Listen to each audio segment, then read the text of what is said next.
Yashodanandana Jaya Vrajamandana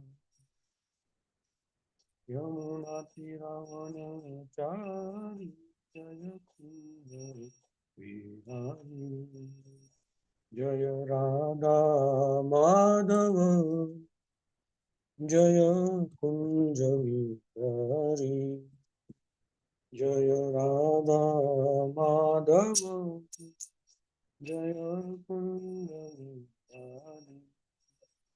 Jaya Radha Madhava Jaya Kunjavihari Jaya Radha Madhava Jaya Kunjavihari Hare Krishna Krishna Krishna Hare Hare Rama Rama Rama Hare Hare Krishna Krishna Krishna Hare Hare Rama Rama Rama Hare Hare Krishna Krishna Krishna Hare Hare Rama Rama Rama Hare Hare Hare Krishna Krishna Krishna Hare Hare Rama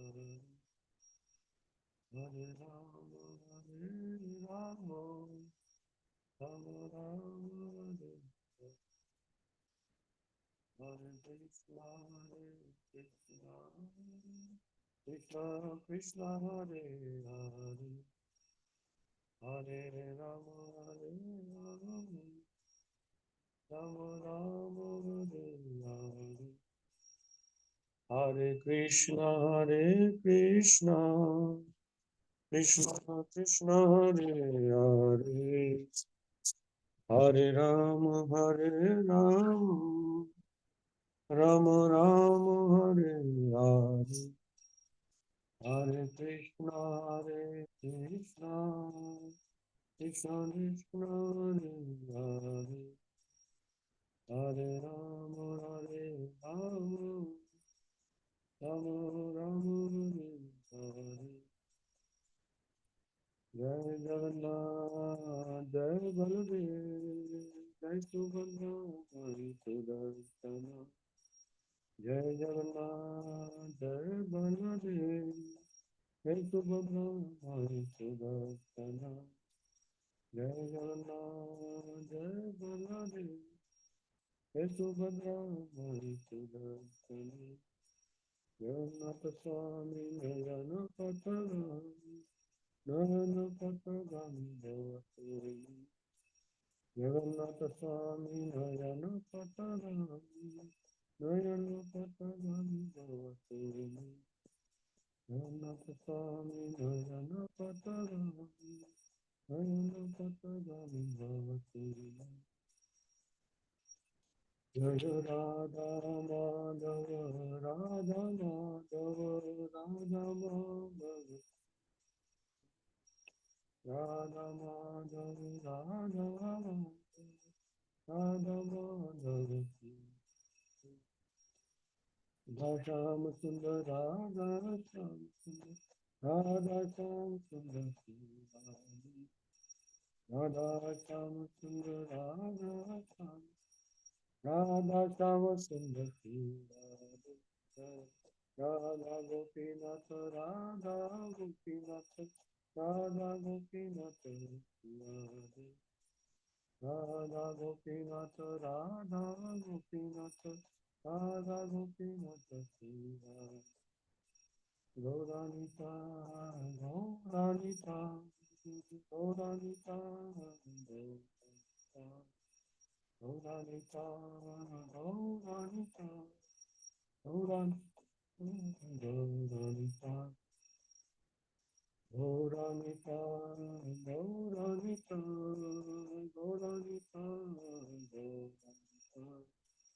Jai Jai Jaya Prabhupada, Prabhupada, Prabhupada.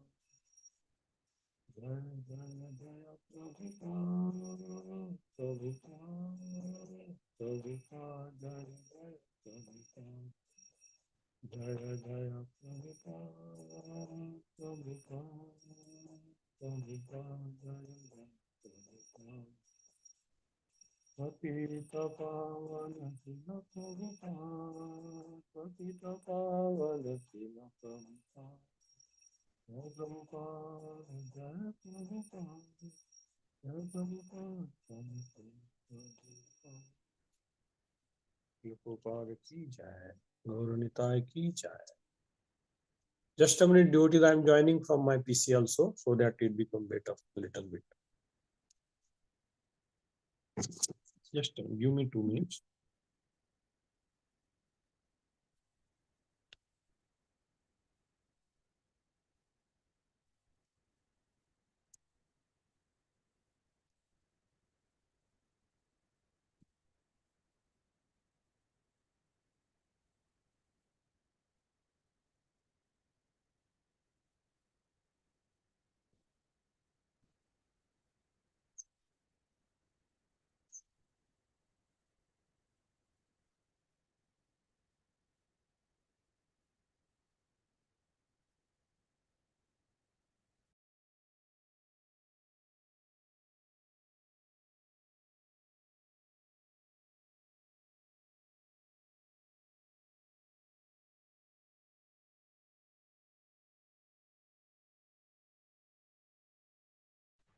Hare Krishna devotees, Dandavat Pranam.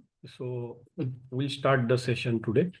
So today we are going to discuss 33rd shloka of 9th chapter of 4th canto.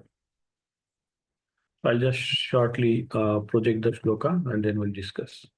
Om Namo Bhagavate Vasudevaya Narayanam Namaskrityam Naram Chaiva Narottamam Devim Saraswati Vyasam Tadotayam Nirayam Dashtaprasva Bhadreshu Nityam Bhagavata Sevaya Bhagavati Uttama Shloke Bhaktir Bhavati Naishtikim Om Ajnanatimirandasya Jnananjana Shalakaya Chaksharan Militamena Tasmai Sri Guruve Namaha Sri Chaitanya Manobishtam Sthapitam Ena Bhutale Swayam Rupakadamyam Dadati Sapadantikam Vandeham Sri Gurum Sri Yuta Padakamalam Sri Gurum Vaishnavasya Sri Rupam Sagrajatam Sahagana Raghunathan Tasya Jivam Sadvaitam Sarvadutam Parijana Sahitam Krishna Chaitanya Devam Sri Radha Krishna Pada Sahagana Lalita Sri Vishakhavitam Tsyam He Krishna Karuna Sindhu Dinabandhu Jagatpate Gopesha Gopika Kanta Radha Kanta Namastude Tapta Kanchana Gaurangi Radhe Vrindavaneshwari Rishabhanam Suti Devi Pranamami Hari Priye Vanchakalpatarubhyascha Krupa Sindhubhya Eva Cha Patidanam Pavanebhyo Vaishnavebhyo Namo Namah Jai Sri Krishna Chaitanya Prabhu Nityananda Sri Advaita Gadadhar Sri Asari Gaura Bhakta Hare Krishna, Krishna Krishna, Hare Hare, Hare Ram, Ram Ram, Hare Hare. I'm just projecting the shloka. Give me 2 minutes. There's some disturbance in my PC today. Now it is all right.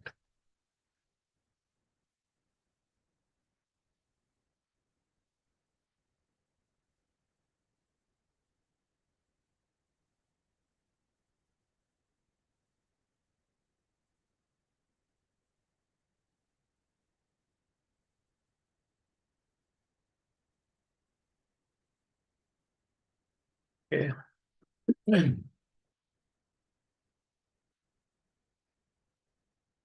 Okay. So we'll read the shloka and then purport by Srila Prabhupada. Srila Prabhupada ki jai.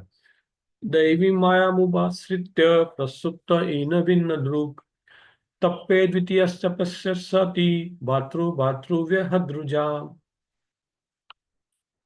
Word to word translation by Srila Prabhupada. Srila Prabhupada ki jai.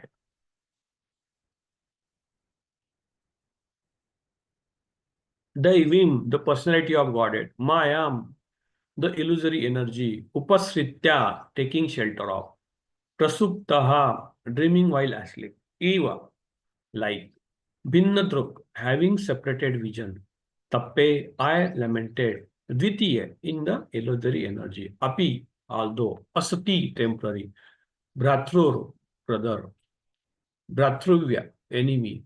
Hrut, within heart. Ruja, by lamentation. Translation.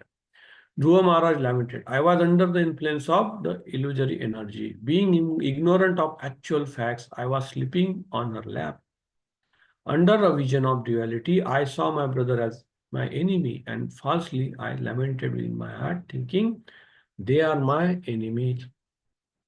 Purport by Srila Prabhupada.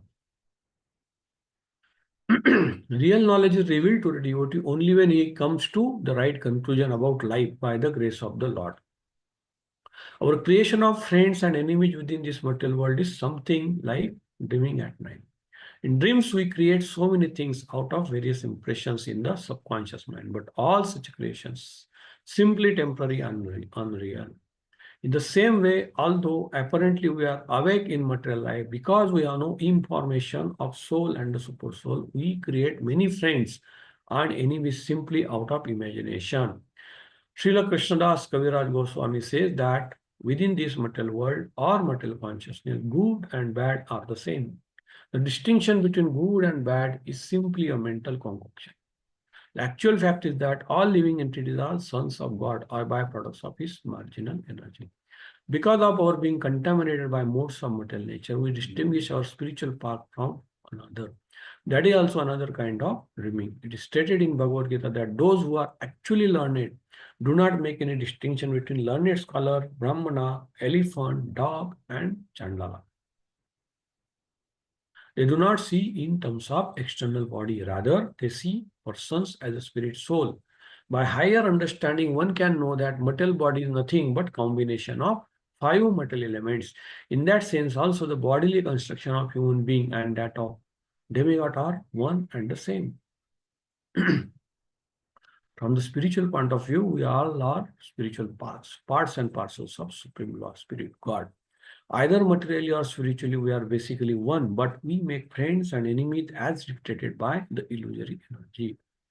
Dhruva Maharaj therefore said, Daivi Mayam Upasritya, the cause of his bewilderment was his association with the illusory material energy.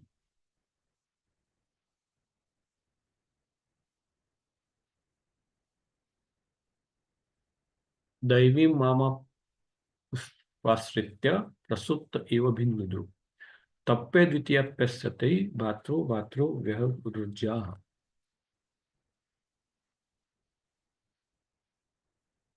Dhruva Maharaj lamented, I was under the influence of material energy. Being ignorant of actual facts, I was sleeping on her lap. Under a vision of duality, I saw my brother as my enemy, and falsely I lamented within my heart, thinking they are my enemies. Hare Krishna. Namo Vishnupadaya Krishna Prasthaya Bhutale Srimade Jayapataka Swaminiti Namne Namo Acharya Vadanitaya Krupa Pradayane Gaurakata Damadayana Karakramatharine Namo Vishnupadaya Krishna Prasthaya Bhutale Srimade Bhaktivedanta Swaminiti Namne Namaste Saraswati Deve Gaurvani Pracharine Visheshanyavadi Pashatya Deshatharine Jai Shri Krishna Chaitanya Prabhu Nityananda Shri Advaita Gadadhar Shri Asadi Gaur Bhaktavinda Hare Krishna Krishna Krishna Hare Hare Hare Rama Rama Rama Hare Shri Prabhupada Jai. So Dhruva Maharaj story continues. The preamble is like Dhruva Maharaj goes to forest after being denied his rightful kingdom, getting frustrated and angry, and he wanted to sort of take revenge on his father and his stepmother. Suruchi was stepmother's name, and Suruchi wanted her son to be on the throne and dethrone the Dhruva Maharaj. Uttanpad was his king father, and he was helpless, and he was also sort of agreeing to that, which Dhruva, boy Dhruva did not like. He approached his mother, Suniti. She advised her rightly because she is a devotee. he advised him, rightly saying that you do the tapasya and ask whatever you want, whatever your desires, get it fulfilled from Supreme Lord, because Supreme Lord fulfills the desires, and he is the only person who can actually fulfill our desires in reality, ultimately. So then Narad Muni also came, because Narad Muni wanted to bless Dhruva Maharaj. He was knowing his desire. And Narad Muni's plan was not to come and give some benediction, whatever Dhruva Maharaj want, kingdom and all that. No, that is not the purpose. Narad Muni wanted to enlighten Dhruva Maharaj and liberate him and actually come out, make him translate into pure devotee, who himself was actually devotee. Dhruva Maharaj was actually devotee since beginning, but he had some desires. We saw that also. We are on the path of devotional service, but still we have some lingering material desires. Until we have got these material desires, even the slightest desire, we cannot go back to Godhead. Now, does that mean we should not have desires to go back to Godhead? No, we cannot get rid of desire. That's also real. That's our nature. Satchitanand. So our desires cannot be eliminated, but we can transform our desires from our self-satisfaction, uh, sense enjoyment, self-centered desires to Lord's service. So whatever we do with our senses, they are basically to satisfy our mind, intelligence, ego, and the five senses. And all our desires circumambulate about this principle, that it should be satisfying my senses and me. Me means actually mind. We are soul, but we are thinking our mind, and mind want these desires. My desires come from mind, and mind want to get satisfied, which is never get satisfied. But that's what mind works. It's Maya, and we start working to satisfy our desires relentlessly. Now, question here is, then we get into karma phala, and that continues. These desires never satisfied, but we continue doing all these things. Okay. Now, if you transfer our material desires into spiritual desires, then spiritual desire means serving the Lord. So that works for us. And that is what Narada Muni wanted to bring Dhruva to the point that, okay, you have got some material desire. Although Dhruva was, by heart, he was a devotee, and he wanted to rectify that mentality of Dhruva Maharaj and bring it to the pure devotional service. So Narad Muni advises him, because Narad Muni knows Lord also is knowing Dhruva's desire, why Dhruva's desire, and ultimately he need to be purified. So obviously Narad Muni advises him, you go do the tapascharya. That time Satyoga tapascharya was very austere, very severe, and Dhruva was very determined, because he was Kshatriya. Kshatriyas by nature are very robust and they carry a lot of pride, and they can't tolerate the insult. Nobody tolerates the insult but especially Kshatriyas, and others may tolerate insult and do nothing, but Kshatriyas will not tolerate insult. In fact, he will revert back, and he will fight with the person who is insulting him. He will give him punishment. I mean, that's the Kshatriya's qualities. So Dhruva Maharaj naturally did not like to get insulted, and he was having that determination also, that mental power also they were having, Kshatriya, being a Kshatriya.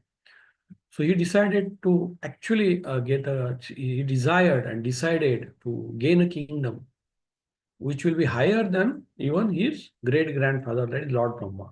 How it is possible? But he was Kshatriya, so his desire was so powerful that he wanted position above material world, because Lord Brahma is the in charge of this material world. He's the owner of this material world in one sense. And Dhruva Maharaj wanted his kingdom above the material world, means it is nothing less than spiritual world. Of course, being a boy, he even might not have understood what is spiritual, what is material world. So he wanted somehow our biggest position in this world. That's what he desired. Lord knows that, and Narad Muni knows that. So they directed him properly, and Dhruva Maharaj did a severe austerity by huge determination. And that details of austerity are given. We'll not get into details of that. Lord, after the severe austerity, Lord became happy. And he asked Dhruva Maharaj, what is your desire? And you ask whatever you want. When Dhruva Maharaj saw Lord Krishna in front of him, Sakshat Lord Krishna in person, he forgot his material desires. Why? Because he was a devotee by heart. And Lord Darshan, Lord's Rupa, Lord's form is so beautiful. Lord's presence is so beautiful that no material desire can remain there. That's what has happened with Dhruva Maharaj. And he got enchanted by Lord's beauty, Lord's form, Lord's mercy, the way of Lord was speaking. There was a conversation. So Lord said, whatever you want, you ask. And Dhruva Maharaj said, no, I don't want anything now. Why? Because you are so beautiful. And you should be the object of every desire. Means every desire should actually ask for getting you, your lotus feet. That Dhruva Maharaj desire got converted to pure desire of serving the Lord. And that's the conversation continues. Then Lord also become happy. And he said, no, okay, that I will give. But anyway, still I'll give you the kingdom, which will be above the material world. That is a Dhruva star, pole star, Dhruva planet. That is our pole star, which is above this material world. Means what? It doesn't get annihilated at the time of pralaya. Pralaya means there are many pralayas. There are temporary pralayas in material world, that where whole material doesn't get destroyed. Then there is a pralaya when Brahma night starts. Brahma's day goes on. Material world goes on. In the night, material world doesn't get destroyed but get merged into Lord's body. That is the night of Brahma. And then again, next day of Brahma starts. And then when like that, this is some secondary pralaya. Then there is a final pralaya where Brahma dies after 100 years. Then whole material world get destroyed and again recreated. So there are many pralayas. So Lord gave Dhruva Maharaj benediction that when Brahma goes to night, I mean there is a temporary pralaya, your planet will not be destroyed. And there is a planet he gave almost it's part of spiritual world, it's part of Vaikuntha planet. So Dhruva Maharaj get that planet and he's now there. So Lord give him this benediction also, although Dhruva Maharaj was not very much in getting that, but Lord gives, fulfill his promise. But the important thing is Lord, Dhruva Maharaj's prayers are very important. We saw it last time that he is adoring Lord. You are so beautiful. You are the source of all happiness. Any desire for happiness should actually be desiring to get you to achieve your lotus feet. Even the Brahmanandis, impersonalists also cannot taste this pleasure.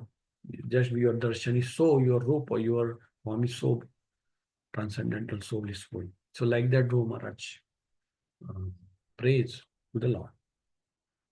Also, Dhruva Maharaj laments. He is very unhappy with himself, frustrated or not frustrated, but rather unhappy and lamenting.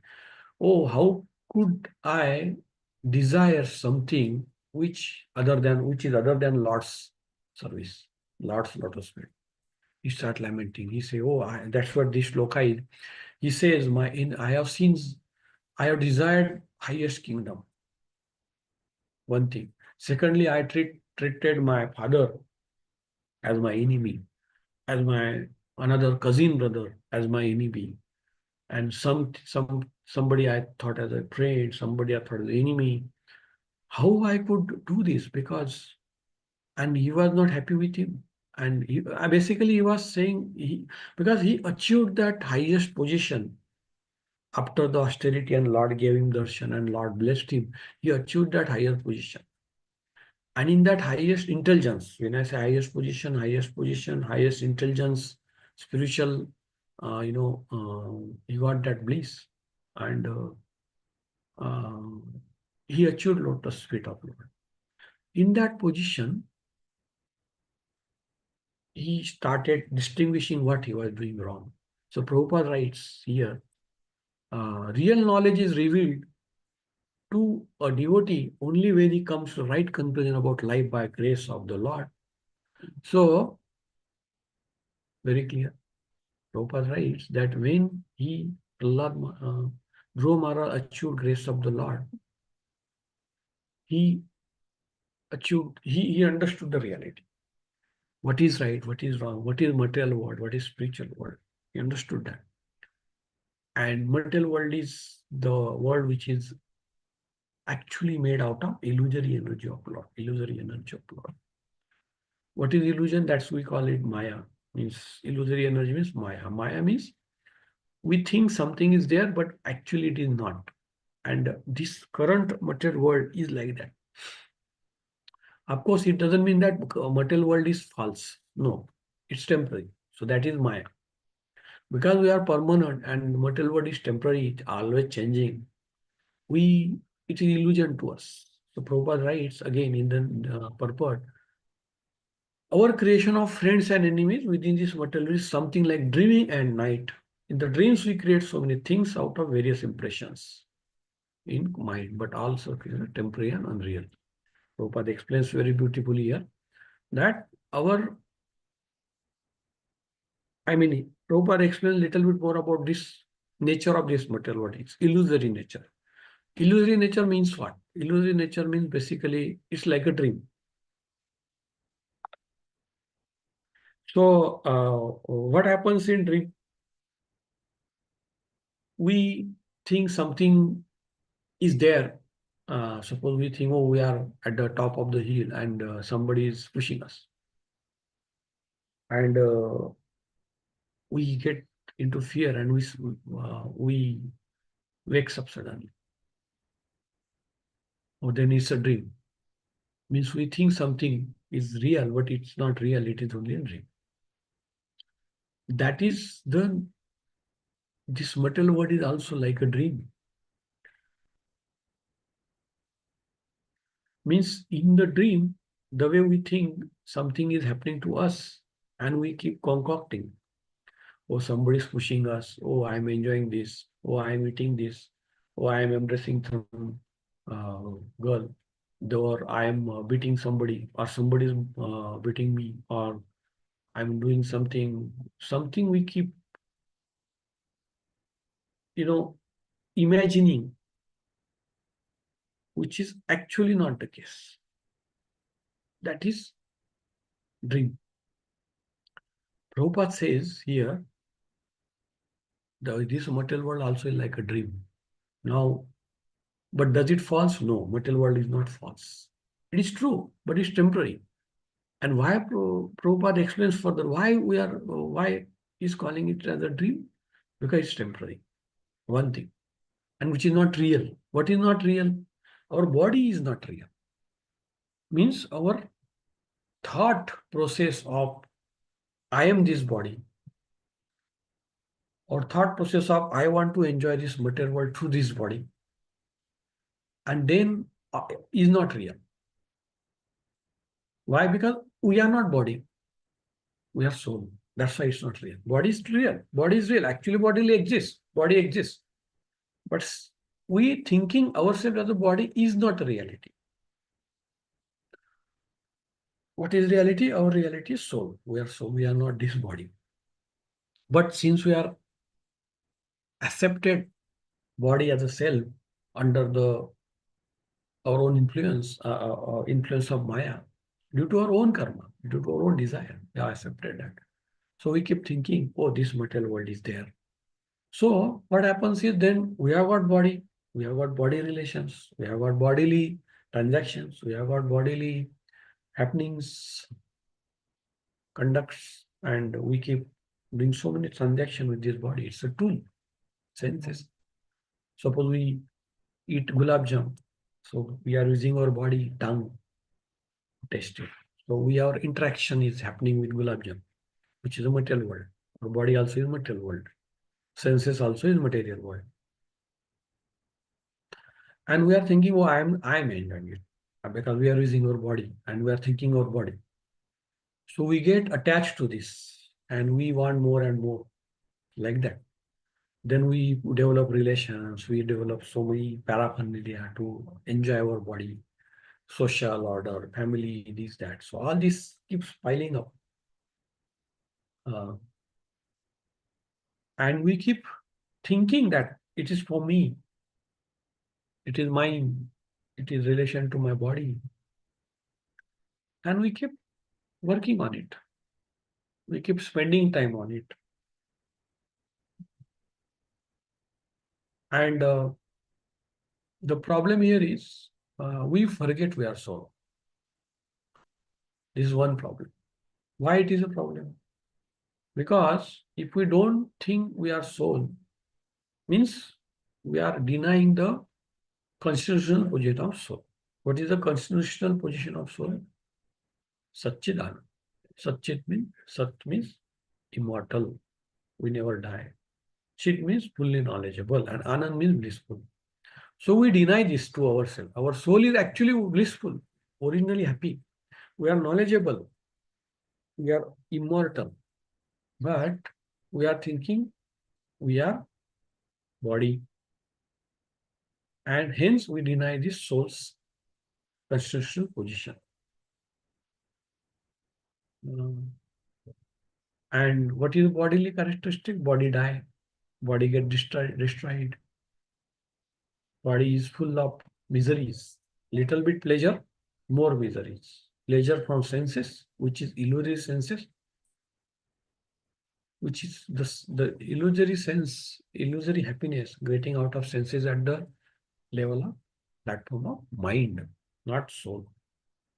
Mind thinks, so Prabhupada writes, in our concoction, we are doing concoction in our mind that this I want to enjoy, this I want to suffer, this I want to do, this I want to do, this is my friend, this is my enemy, because our body is there. So body develops so many relations and we work on it. Because we have forgotten our soul, we try to get pleasure from body. Because we are originally pleasure seeking. And that vicious circle continues. And we, because body is temporary, but we are attached to it, we also feel this as a dream. Mean how?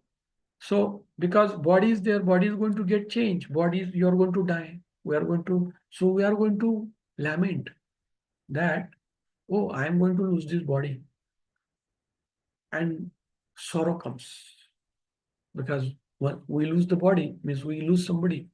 We lose ourselves sometimes in some point of time. We are going to be unhappy with that because we are thinking that I will not get this pleasure of the sense enjoyment. And body changes. So again, there is so one dream stops, another dream starts in the form of body change. So Prabhupada writes here, we are in the dream. Why? Because what I am trying to explain here is how we should understand we are in dream, like a dream situation with body, because body is temporary, we are spirit soul. Spirit soul is spirit soul, it is Satchidanand. But since we are in bodily platform, we have forgotten that. And we are trying to do everything on bodily platform, which is changing, eternally changing. So we are going to, it is going to stop. Some point of time, dream is going to get stopped and another dream is going to follow where again like that. So this is a dreaming because it's temporary and it is not real because body is not real. Now what happens to soul? It remains there. It keeps witnessing all this. It keeps witnessing all this suffering, some pleasure, some suffering through the mind. It's our mind. But the original soul is just getting entrapped and it is just remaining illusion, or it is just, bonded by the mind, intelligence, ego and body. It's like helplessly lying there. And this is what our position is as a non-devotee. I mean, if we are not devotee. Of course, when we understand this, we start becoming devotee. Now, why devotee? There are some people, they understand this knowledge. We are not body, we are soul. They are not devotee. They are like some other transcendentalists, karma yogi, jnana yogi. Yes, they also get this knowledge, but still they are not at a perfect knowledge platform. Only devotees at a perfect, because he not only understand that material world is illusion, but it is not unreal. It is Lord's energy. So how it can be unreal? So he sees material world in a right perspective. Unlike other transcendentalists, they say, oh, this material world is false. Jagan Mithya, Brahman Satyam, and they go to Lord in the form of Brahma, impersonal Brahma. It's good. It's not bad. It's right only. It's a yoga. It's one type of transcendency, but it's not perfect. Devotees see everything in a right perspective. Okay. What is the right perspective here? So we are at bodily platform. We see friends, enemies, because Prabhupada explains here, like because we are at bodily platform and the body transaction basis, we see, oh, he is my friend, he is my enemy, because some class of interest comes, so we feel, oh, he is my enemy. Somebody helps, oh, he is my friend. But again, body is going to get changed. They are also going to change, and setup will different. So where is the question of friend and enemy when you liquidate the body? Because everybody is having a different journey. We just come together for some time and we call it, oh, you are my friend, you are my. Actually, everybody is our friend. And final, the ultimate friend is Lord. And other devotees also is our friend. Why? Because we are at a spirit, we are at a soul, we are at a soul platform. If we are at a soul platform, we are spirit soul. So spirit soul, there is no question of friend or enemy. It's all friend. Why? Because the we are all part and parcel of Lord. Lord is our eternal friend because He is not forgetting us. We have forgotten Him. He's always our well-wisher because He's our Father. So He is our friend. Lord's other parts and parcel like us are also our friend. Why? Because Lord is our friend. So in absolute sense, everybody is friend. Absolute sense, there is no contamination. It's a pure eternal life, which is in spiritual world. But in material world, since it is working at a bodily platform, the life looks to be very miserable or sometimes very temporary and full of joy, so-called happiness and distress. That's not the reality of ours. We are actually spirit souls. So we are supposed to be in spiritual world. So when you operate in material world, we tend to do this mistake of thinking ourselves as a material body. But then what is the way out? So Prabhupada explains here, we should stop thinking on the material platform. So Dhruva Maharaj is saying, oh, why I thought I'm on material platform. So Dhruva, when he got enlightened, he understood, no, I'm not spirit soul, I'm not body. So he said, oh, I prayed to the Lord to gain some material pleasure, material desire. The whole purpose of tapasya or any prayer is to come out of material world, come out of all these hankerings. I want this, I want this. Come out of this lamentation, oh, I lost this, I lost this, I lost this. The whole purpose of spirituality or bhakti marga is to come out of this lamentation and anchoring, material desires. And Dhruva Maharaj, when he understood, oh, actually he was doing all this tapasya to gain material life, a material position.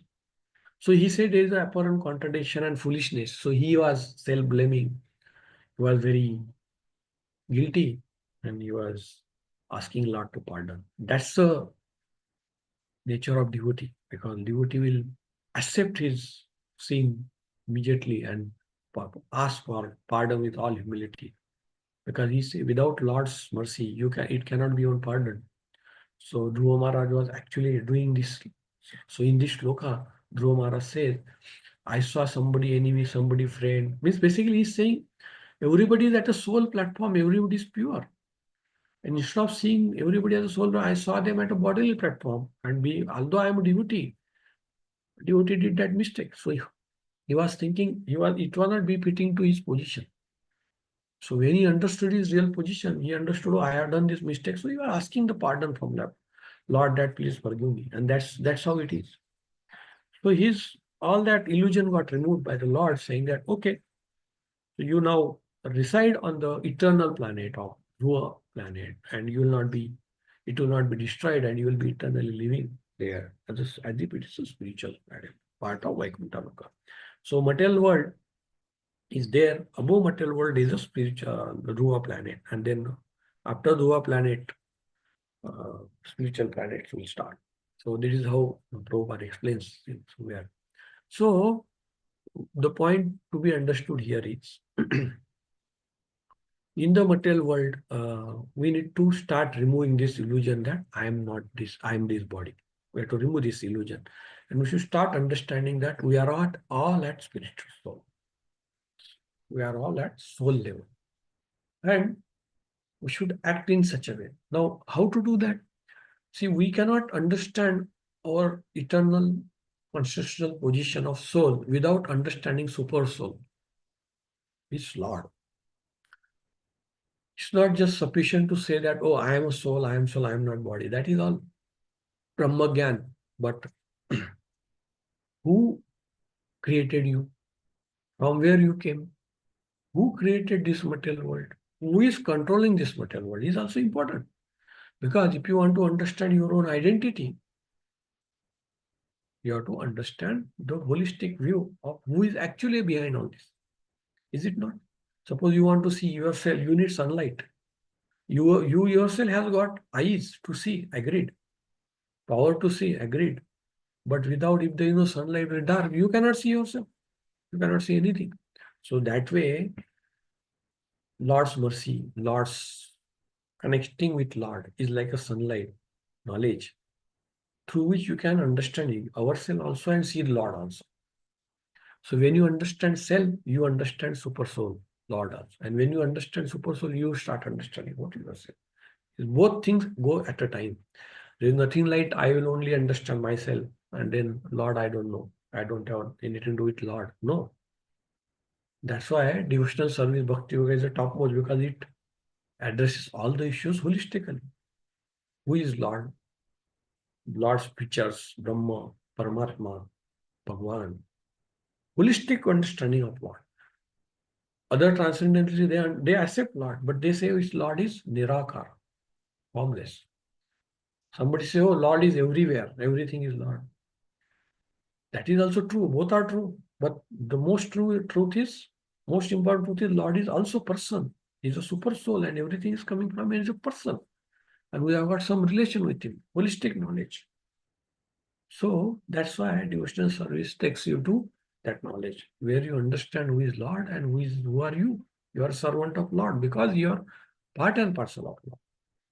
So when somebody is part and parcel of whole, super, suppose you have got small energy and it's a big energy. Always there is a small energy will serve the big energy. Or whatever you call small person will serve the big person. In material world also we see. Why? Because that's a natural position.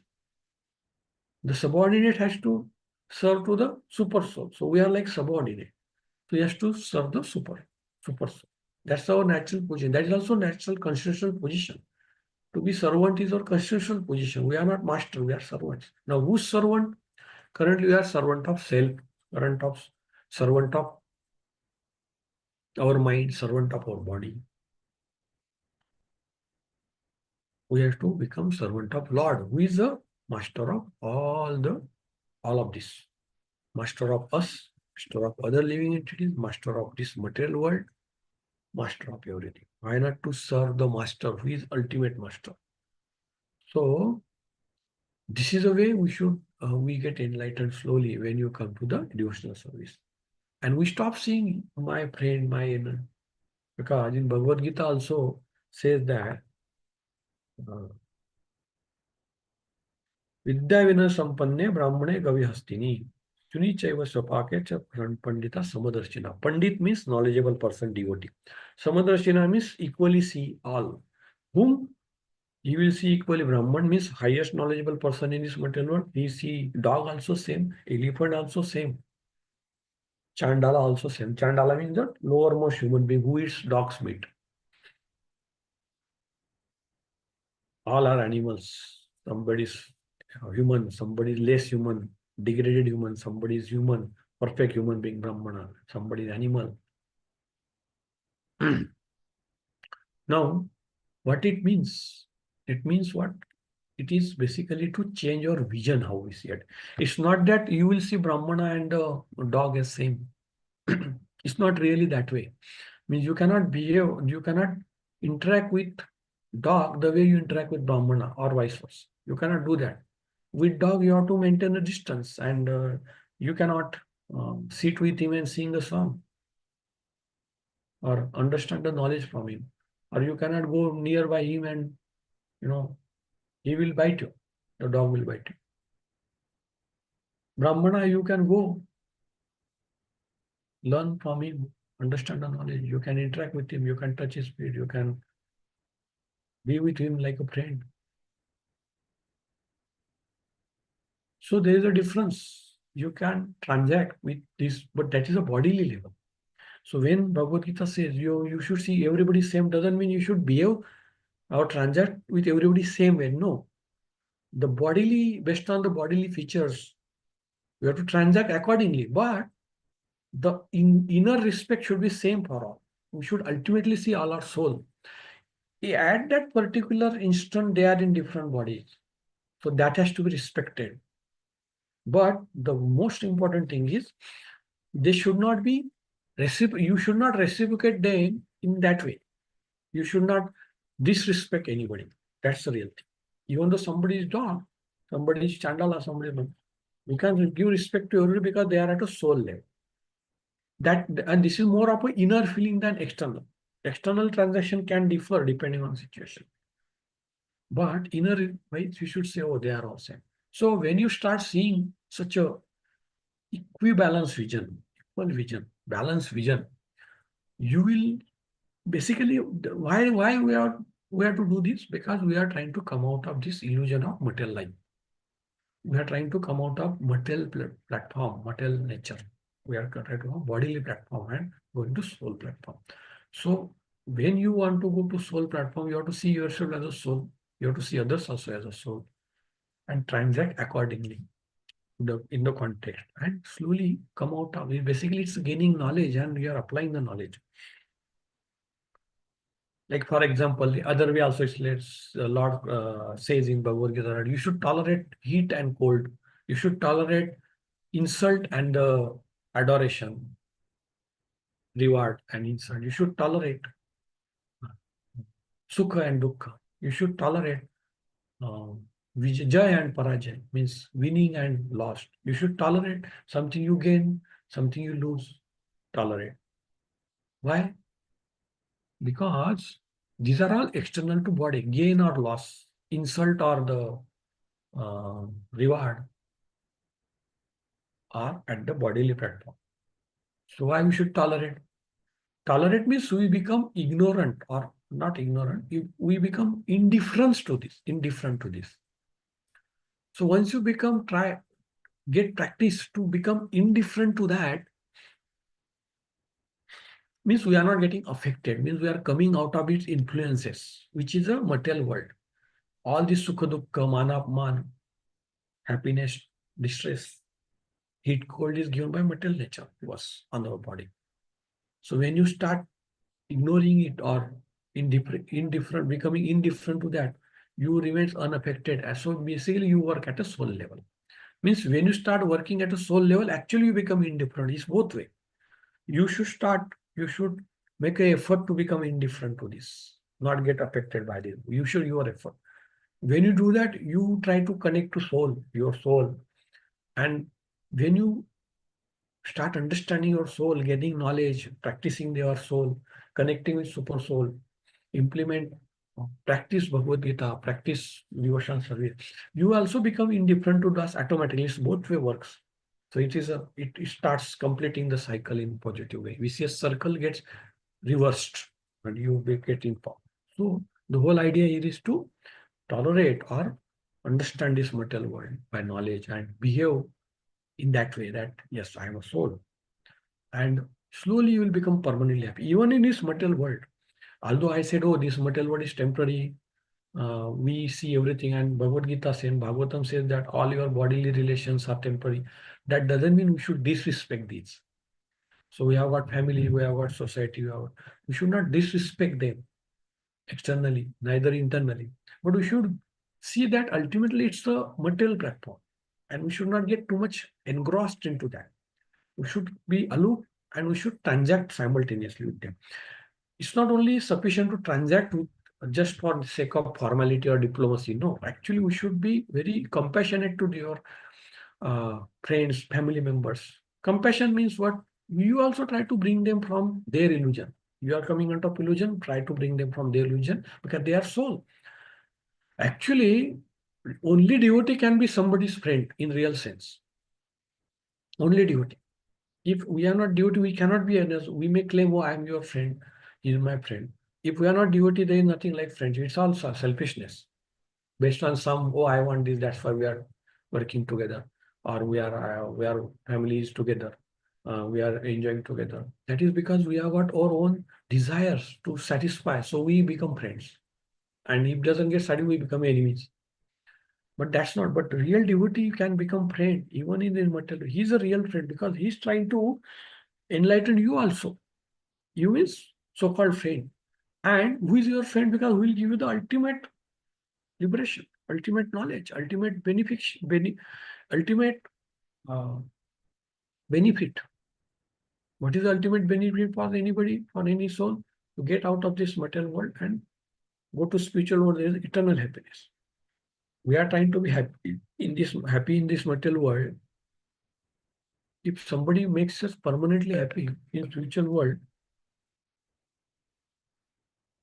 he's our real friend. Prabhupada is our real friend. All our acharyas are our real friend. Gurus are our real friend. Devotees are our real friend. Bhagavad Gita is our real friend. Lord is the ultimate real friend.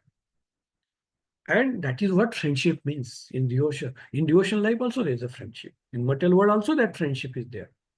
It's not that we wait for a good friendship to find a real transcendental friendship to develop in spiritual world. No, in material world also.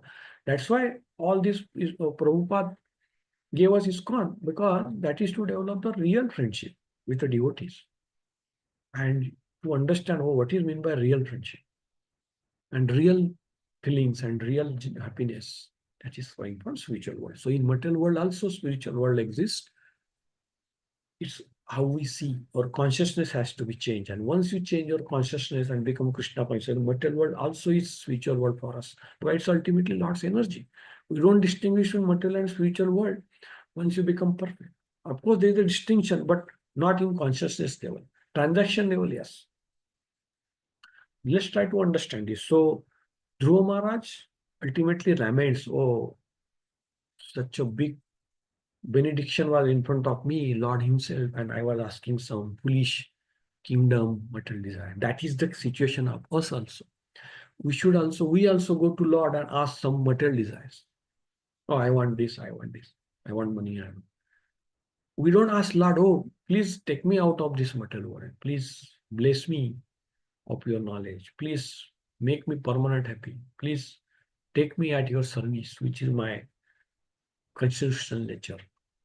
Take me to your devotion. We don't ask this. Of course, we ask devotees. By this time, we are devotees, so we understand. But generally, that's how it happens with general people. That should be, of course, we can ask material desires to Lord because we have got contamination. But always there has to be basic desire should be spiritual. And slowly material desire asking should be minimized. That is slowly as you go on, getting more and more knowledge and become devotee. So this is how this sloka is saying today. So we discussed that. And summary is basically Dhruva Maharaj is actually understood his real constitutional position, Lord's constitutional position. And he understood that, oh, why I was asking such a small, petty thing from the Lord, where Lord will give everything anyway. And Lord gives material world, material thing also to do. He said, he gives, okay, take the planets too. So Lord is so merciful. So Lord will not make you beggar or something like that. He will give you, you will fulfill your material desires, but we should not have too many material desires. Provided we have got spiritual desires, Lord will fulfill your material desires also, if any, and we should reduce that. But if you get attached to material desires and slowly spiritual desires are reducing, then Lord will take out that material opulence also, because that's good for devotee. So we should be very clear that we are ultimately what we want is spiritual. We want spiritual bliss. Material desires will come and go. We can ask to the extent required, but try to minimize those desires and come out of that. That's selfless devotional service. That should be our target, and we should start doing that. Everything falls into place. So Dhruva Maharaj ultimately was liberated, and he has achieved the lotus feet of Lord. So that's a story till date, and it will continue further. So thanks today. This is the only thing I wanted to share, and very nice. Prabhupada has explained very nicely. So thanks, and any questions, comments you can put. Otherwise, we can close the session. Hare Krishna. Then thanks for your time today. Hare Krishna. Dandavad. Hare Krishna. Hare Krishna. So if there is no questions and comments, we will close the session. And thanks for your time again. Please do come and to join this platform every day, 8 o'clock, Srimad Bhagavatam session. Hare Krishna. Srimad Bhagavatam ki jai. Antara Srimad Bhagavatam